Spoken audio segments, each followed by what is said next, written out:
Play different.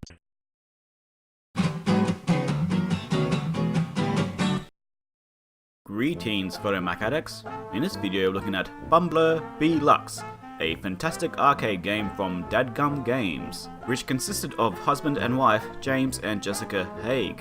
So let's dive in, shall we? Yes, let's shall. And here we are. The first thing you'll notice is that you're always moving forward and can only turn left and right. You also shoot out of your rear. That's right, in this game your bottom is a deadly weapon. My bottom can also be a deadly weapon, but only in crowded elevators. You can also dash if you need to get out of a tight spot, or to grab a power-up that's out of reach. When you kill an enemy, the honeycomb beneath it will change colour. At the end of the level, all these will be counted up towards a bonus.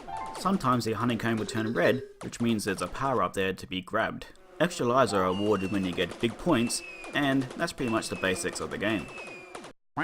As some of you probably suspected, this is a commercial upgrade to the original shareware Bumbler. This edition adds new enemies, which allows for more interesting swarms, it adds a new power-up, it adds improved graphics and audio, and it also adds some very sweet title screen music. Time for a fun fact: the music was performed by a Seattle musician who James Haig has seen play locally a few times. Remember to support your local arts, everyone.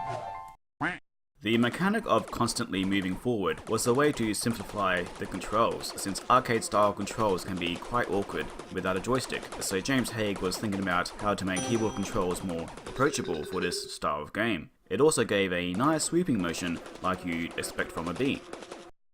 The mechanic of shooting from the rear came from thinking about the bee theme, since it would be a little bit strange to be attacking from the front. It also allowed players to fight while fleeing from enemies instead of trying to aim precisely, although players still try to do that despite how difficult it was to do.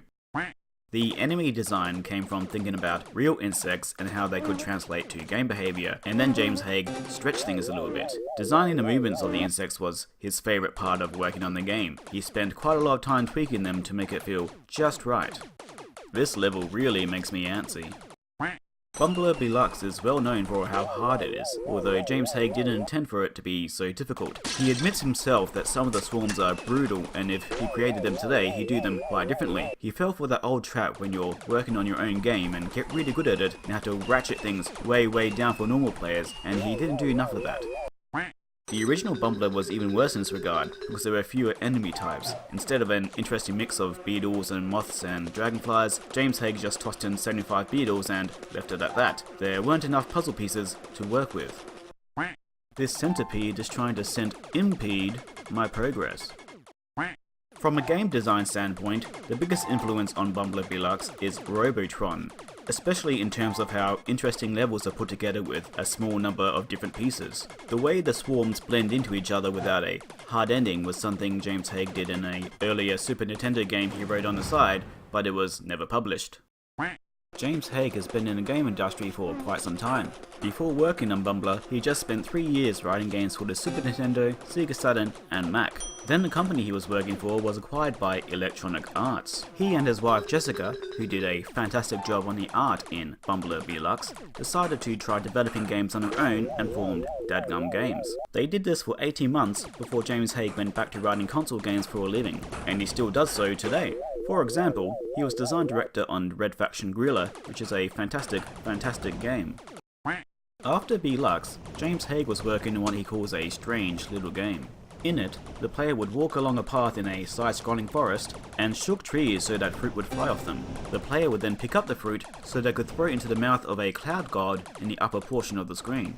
Unfortunately, there were a number of difficult design problems to work out, and Haig eventually decided it was not worth finishing the game. Haig was actually working on a OS X version of Bumbler Bee-Luxe, however it's now on hold. In the meantime, he's released a game very aesthetically similar to Bumbler Bee-Luxe called Daisy Pop on iOS. I will link to the store page for it below. Bumbler Bee-Luxe is definitely a difficult arcade game, as everyone says, though I feel it's a very rewarding one. Movement is hard to get used to at first, but the game is built around it with how the enemies move, and you'll soon find yourself swerving around the swarms. The game also has what I call an arcade ecosystem, where all the enemies are built around the player's capabilities and complement each other, filling in different roles. This allows the game designer to mix and match them to make varied play, which I think James Hague nailed down quite well, despite some swarms getting quite crazy. In the end, I think Bumbler Bee-Luxe is a great arcade game, and I highly recommend it. Well, that really killed my buzz.